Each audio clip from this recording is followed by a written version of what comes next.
Shri Gayatri tours and travels Chardham Yatra complete travel plan. అందరికీ నమస్కారం. నా పేరు తుమ్ము లక్ష్మీరాజ్. నేను ఉత్తరాంధ్ర మహిళా regional coordinator Janasena party. Janasena party అధినేత శ్రీ కొణిదెల పవన్ కళ్యాణ్ గారిని ఉద్దేశించి మాట్లాడితే చాలు, మేము పెద్దోళ్ళం అయిపోతాం, మాకు ఫ్రేమ్ పెరుగుతుంది, మాకు యూట్యూబ్లో కానీ ఇన్స్టాగ్రామ్లో కానీ వ్యూస్ కానీ సబ్స్క్రిప్షన్ పెరుగుతాయి అనేసి కొంతమంది అదే పర్టికులర్ విషయాన్ని దృష్టిలో పెట్టుకొని పవన్ కళ్యాణ్ గారిని సాధించేద్దాం, పవన్ కళ్యాణ్ గారిని 10 మందిలో బేడ చేద్దాం అనేసి ఏవేవో మాట్లాడుతున్నారు. అసలు విషయం ఎక్కడ మొదలైందని అంటే, ఈ ప్రొఫెసర్ అనే వ్యక్తి, ప్రొఫెసర్ ఫీల్డ్ లో ఉండి కూడా అబద్ధాలు చెప్పి అబద్ధాల కోరు నాగేశ్వరరావు అనే వ్యక్తి వల్ల ఈ విషయం అనేది మొదలైంది. అసలు ఈ నాగేశ్వరరావుకి ఎవరు చెప్పాడు విషయాన్ని? అమిత్ షా గారు పవన్ కళ్యాణ్ గారు ఏంటి మాట్లాడారు? ఈయన ఎదురు కూర్చొని మాట్లాడా? లేదు కదా. మరి అలాంటప్పుడు మీకైనా బుర్ర ఉండాలి కదా అతను ఏం చెప్తే నమ్మడానికి. అతను కూడా మరుసటి రోజే నాదెండ్ల మనోహర్ గారు ప్రెస్ మీట్ పెట్టి, ఎవరు చెప్పారయ్యా నీకు అని అడగగానే, లేదు నాకు ఎవరు చెప్పలేదు, నేను అబద్ధం చెప్పాను, తప్పు అయిపోయింది, క్షమించండి అనేసి అదే నాగేశ్వరరావు గారు ఒప్పుకున్నారు కదా. మరి మీకెందుకు ఈ ఉబలాటం? నాకు అర్థం అవ్వట్లేదు. అంటే ఒక విషయం దొరికింది, ఒక తాడు దొరికింది. పవన్ కళ్యాణ్ గారు అనే వ్యక్తిని మాట్లాడితే మీకు ఫ్రేమ్ పెరుగుతుంది, మీ రాష్ట్రంలో మీరు హైప్ అయిపోతారు, అంతే కదా. ఇదే ఆలోచన మీ రాష్ట్రంలో చాలా మంది వలసదారులు వచ్చి ఉన్నారు, పాకిస్తాన్ నుంచి కానీ బంగ్లాదేశ్ నుంచి కానీ. ఈ దృష్టి పెడితే మీరు దేశానికి కోసం ఉపయోగపడిన వాళ్ళు అయి ఉంటారు కదా. మీరు దేశాన్ని ఉద్ధరించడం అనేసి మేము మెచ్చుకుంటాం కదా మిమ్మల్ని. అది మానేసి పవన్ కళ్యాణ్ గారిని తెలంగాణ రానియ్యము, అడిగి అట్టనియ్యము.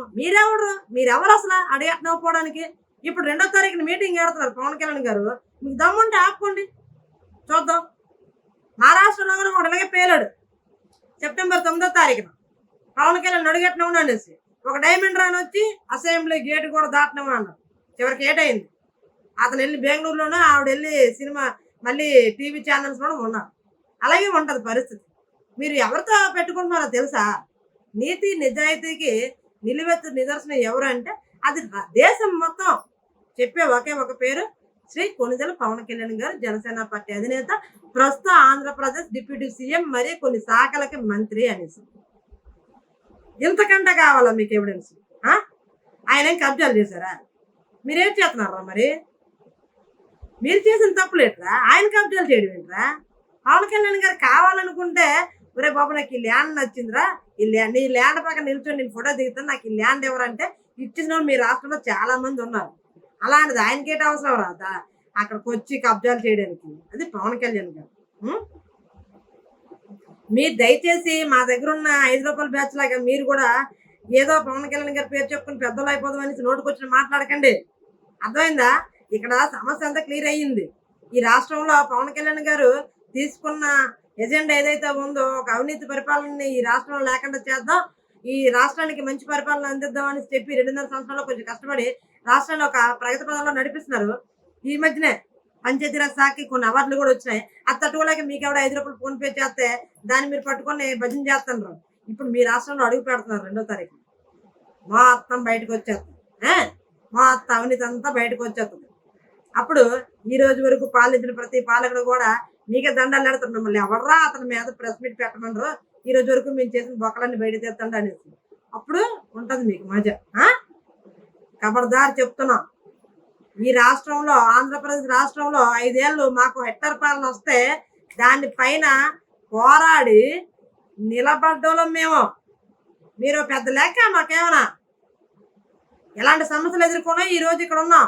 ఈ రాష్ట్రంలో స్ట్రైక్ రేట్ ప్రపంచంలోనే కాదు దేశంలో స్ట్రైక్ రేట్ సంపాదించిన ఏకైక పార్టీ జనసేన పార్టీ. అది మీకు తెలియదు. వారు కొత్తలు పోతున్నారు పవన్ కళ్యాణ్ గారి మీద. చూస్తూ అయితే కూర్చోము. మేమేటనేది మీకు తెలియదేమో. ఒకసారి హిస్టరీ గూగుల్ గుర్చేస్తుంది, హిస్టరీ చూడండి. ఆవిడెవరో తెలీదు, మీ వల్లే మీ భర్త చనిపోయాడంటమ్మా. చూడండి, మీ రాష్ట్రంలో మనుషులు, మీ ఇంటి పక్కన మనుషులు చెప్తున్నారు. మీరు మీ కుటుంబాన్ని సరిదిద్దుకున్న తర్వాత కళ్యాణ్ గారి కోసం మాట్లాడండి. ఇంకొకరు సనాతన ధర్మం అంటున్నాడు. సనాతన ధర్మంలో ఏం జరగాలి, ఏం జరగకూడదు, పవన్ కళ్యాణ్ గారు తీసుకున్న స్టాండ్ మీకు నచ్చలేకపోతే నోరు మూసుకుని ఉండండి అయ్యా. ఈ దేశానికి ఈరోజు సనాతన ధర్మం చాలా అవసరం. ఎందుకంటే మీ రాష్ట్రంలో చాలా మంది పాకిస్తాన్లో చూడడం వల్ల మీకు సనాతన ధర్మం విలువ తెలియట్లేదు. కానీ ఈ దేశానికి సనాతన ధర్మం చాలా అవసరం. అది ధర్మం, ఒక మతం లేకపోతే ఒక పుస్తకము కాదు, ధర్మం. ఈ ప్రపంచం అనడానికి కారణం కూడా ఆ ధర్మమే. మీకు తెలియకపోతే ఒకసారి సనాతన ధర్మం యొక్క హిస్టరీ చదవండి, శాస్త్రాలు చదవండి, ఇతిహాసాలు చదవండి. చదివిన తర్వాత అప్పుడు సనాతన ధర్మం యొక్క విలువ తెలుసుకున్న తర్వాత అప్పుడు పవన్ కళ్యాణ్ గారు తీసుకున్న స్టాండ్ మంచిదో చెడుదో చూడండి.